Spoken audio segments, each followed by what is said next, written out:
Hi everyone, welcome back to my channel. Today, I'm going to be kind of breaking down the third episode of the Book of Boba Fett, and I'm going to be trying to answer maybe a question that I keep seeing um, come up. I keep hearing people say that they don't really understand why Boba Fett is so weak in this series or why he's so different from the way that he was even when he was like a kid in the Clone Wars animated show.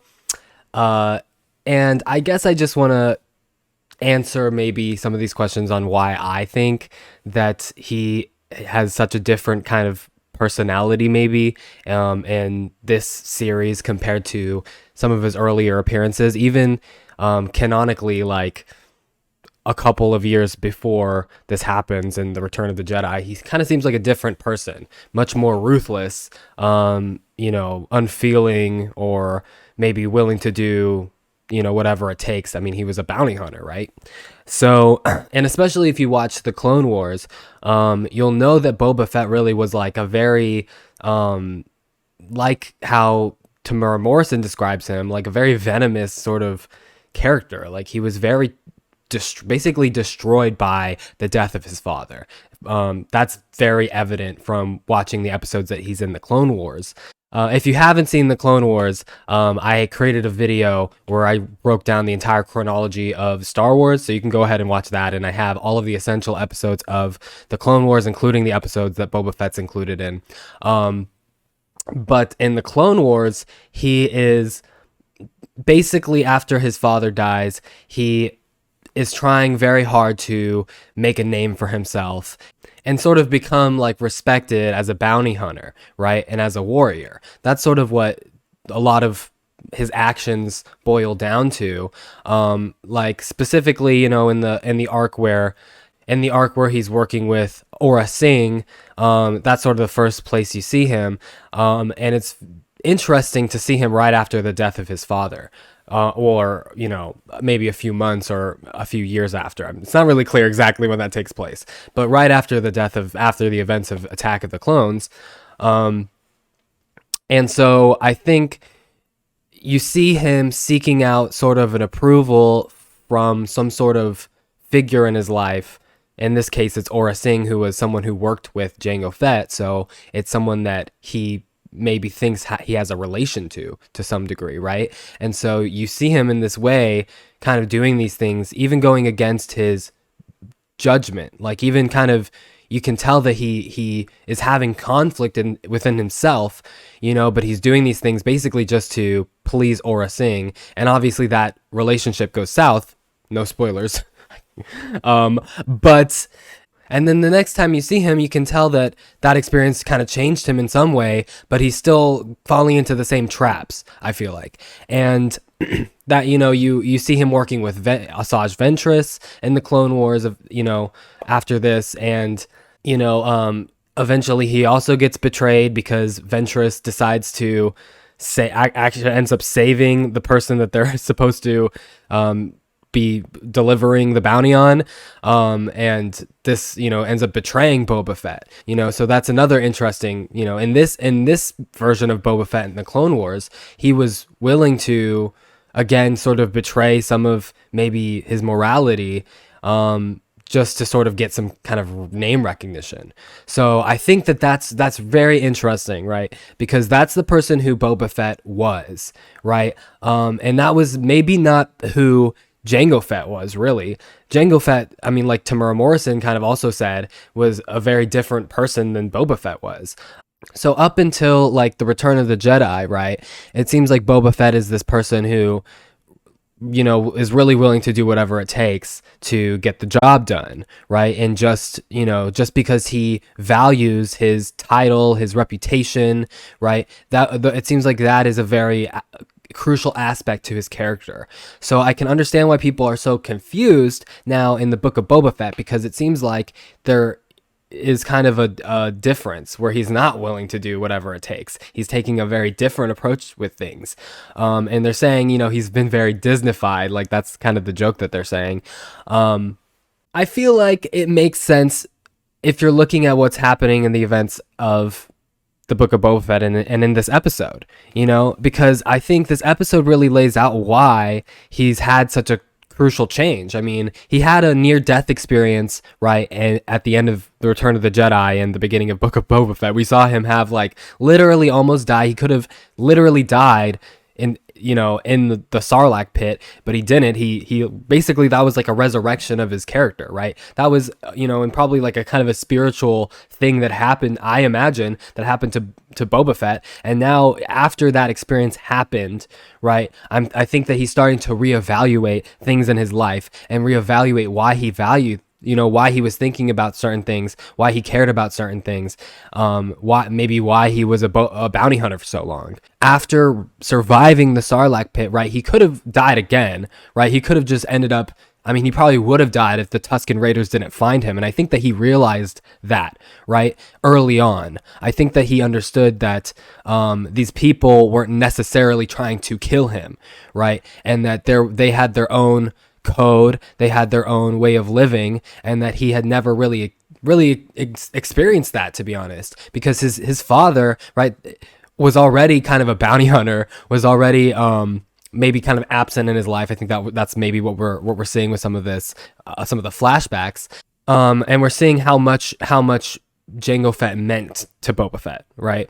I guess the best way of explaining this is Boba Fett, right, before had always strived to have some sort of stature or reputation, right? And he wanted people to respect him. He wanted to have acceptance, right, as a bounty hunter. He wanted acceptance from Aurra Sing. He wanted acceptance from the bounty hunter sort of squad that he created alongside Asajj Ventress, who also I could totally see showing up in this show. I hope that does. That would be really cool. But I think that he was striving to have some sort of familial bond that he lacked when he, after his father died, because that was really the only person the Kaminoans are these cold, people, and they essentially viewed Boba Fett as just being like an exchange that took place with Jango Fett, right? That he was allowed to have a clone son because that was a part of the negotiations they made. Basically, they didn't view him as like anything else. They probably viewed him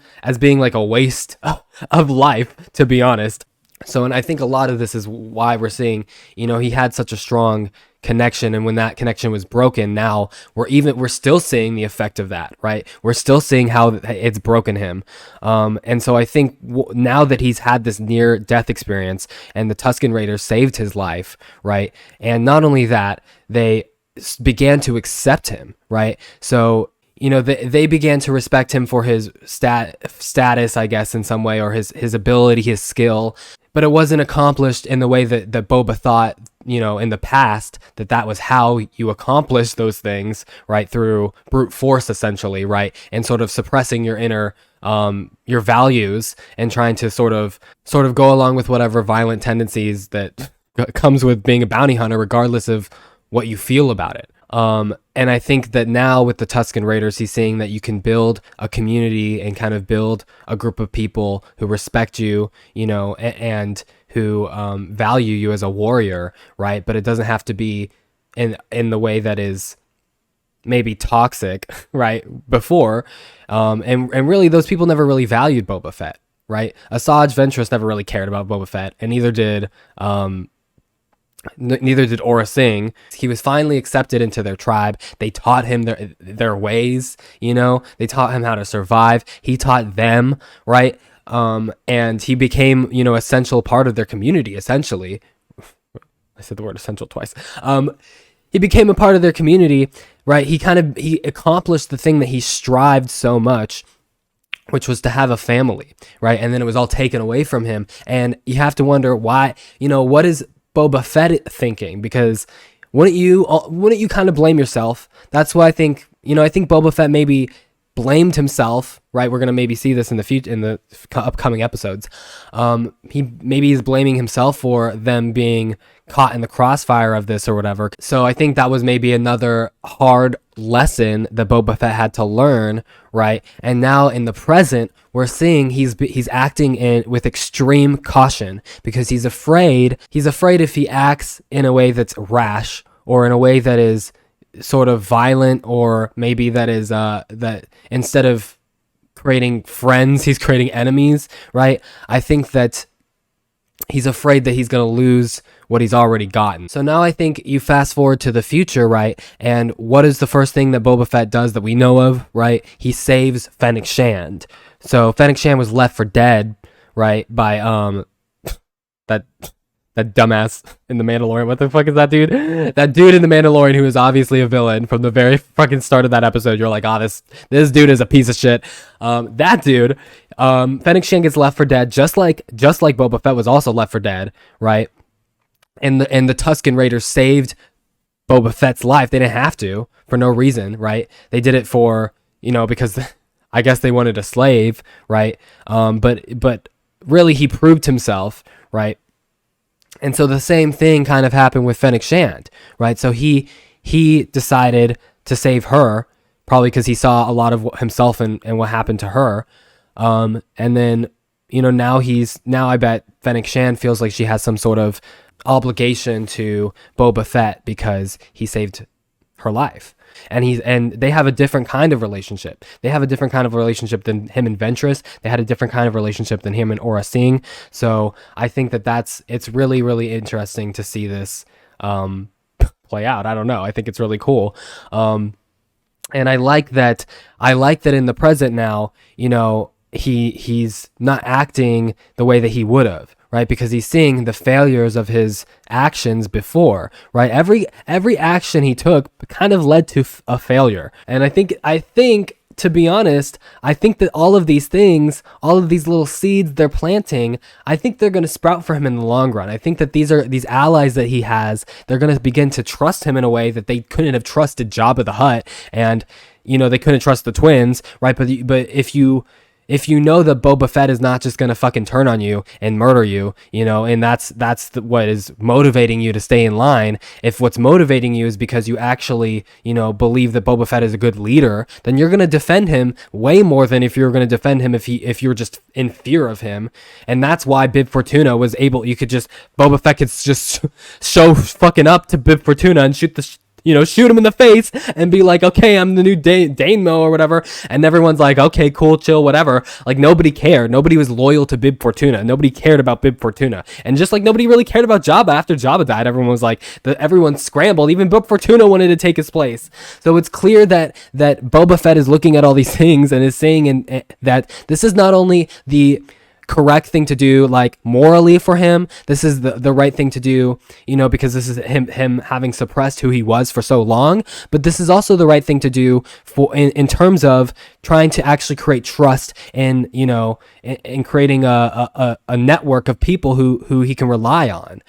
And that's why, in this most recent episode, that's why he took on the street gang or whatever. He showed up and he heard their side of the story instead of just going and deciding to be like, I'm just going to kill them or whatever. They're thieves, right? What he heard was, hey, the dude's has been spiking up the prices of the water. And so that's why they've been stealing the water. And they would pay the dude, but guess what? They don't have any work. There's no jobs because fucking the entire economy of Tatooine is breaking down because Jabba and Bib Fortuna were killed. So I think it makes sense that Boba Fett would extend empathy, right, to people and say, hey, why don't you have a job with my crew? And not only that, it ended up being completely beneficial, right? Because people are also saying, oh, why couldn't Black Krrsantan just kill Boba Fett? Like, first of all, he almost did, right? The factor in that scene was that he had recruited people earlier in the episode. They came up and they showed up for him, right? Because he offered them a job. He offered them, instead of showing up and saying, I'm going to kill you, he said, I'm going to show up and I'm going to, hey, why don't you work for me, right? And you don't have to steal water anymore. Hello? And then guess what? If they hadn't done that, then Black Krrsantan probably would have killed Boba Fett, right? And Black Krrsantan was not planning on there being, what was there, 6 people there? I think 8 people. Was there 8 people? I think there were 8 people because there were 2 Gamorreans, Boba and Fennec Shand, and then there were four bikers, right? So Black Krrsantan was planning on there being 4 people, 2 Gamorreans, 2 Fennec and Boba. Probably thought he could take Boba Fett easily in the middle of the night, right? The pig people, you know, he could obviously he knew he could take the two pig people because he immediately went for them, took them downstairs. That was such a badass scene. I can't believe people are saying this episode was bad. This was like the coolest episode. I was like, and oh my god, I was shocked because I had this like the emotion of, oh, the Tusken Raiders just died. Like, is that, I was thinking, is that little girl dead? Was the Tusken girl? I think it was a girl, right? The Tusken kid.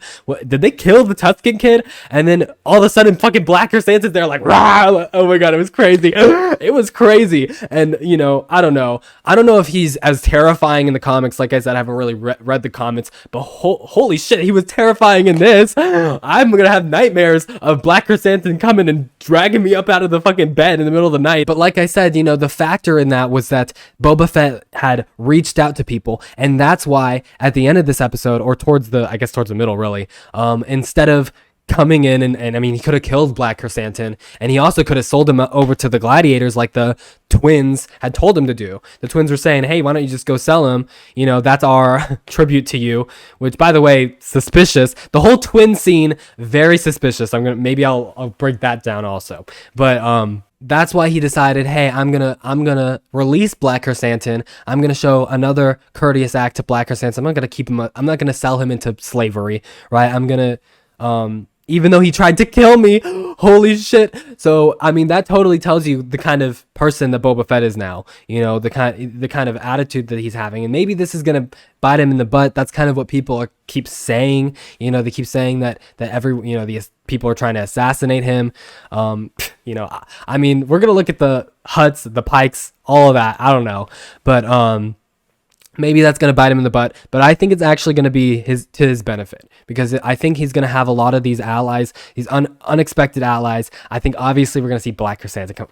Come on, guys, this is not the end of Black Chrysanthemum. I think Black Chrysanthemum 100% is coming back. He's going to work with Boba. He's going to, you know, recognize that Boba Fett treated him with respect, right? That the twins he was working, his boss before, were gonna sell him over to slaves. He was like a slave to them, right? He was like a literal slave. So Boba Fett's like, hey, you're a free person now. You don't have to do anything that you don't want to. I mean, whatever. No hard feelings.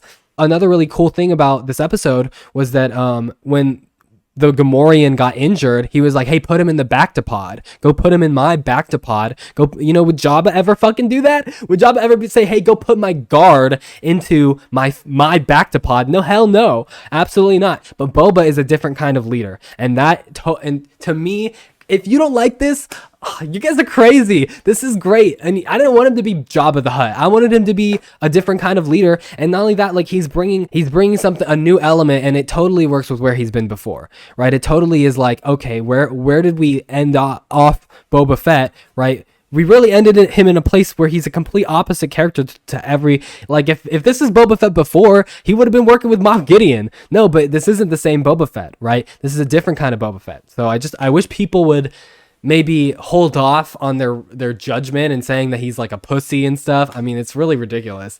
Boba Fett's a badass. Temuera Morrison is a fucking great actor. An amazing actor. I didn't think he was that great in Attack of the Clones, I'll be honest. No offense, Temuera Morrison. But in this show, he's totally showing up. He is carrying the show, in my opinion. Like, every scene that he's in, I'm excited to see. Anyway, I thought this episode was really good. Honestly, I thought this episode was like the best out of the three. Am I crazy? Because I mean, that action scene with Black Chrysanthemum was like probably one of the best Star Wars TV show, like from The Mandalorian or from Book of Boba Fett, from what we've seen. That was like one of the coolest fight scenes. Just watching him grab Boba and drag him out of the Bacta tank was like fucking crazy. I was like, wah! I mean, that shocked me. I was like, I mean, it's very rare that you feel like a gut, like in like a gut reaction to a scene, and I felt that. I was like, oh fuck, like, oh, it was good. Anyway, I hope you guys enjoyed the episode as much as I did. I understand if people maybe thought it was boring or thought it was more slow. I think we can all agree that scene was pretty dope though, right? If you guys like this video, go ahead, leave a like, leave a subscription. I'll probably have more Book of Boba Fett content coming out in the future.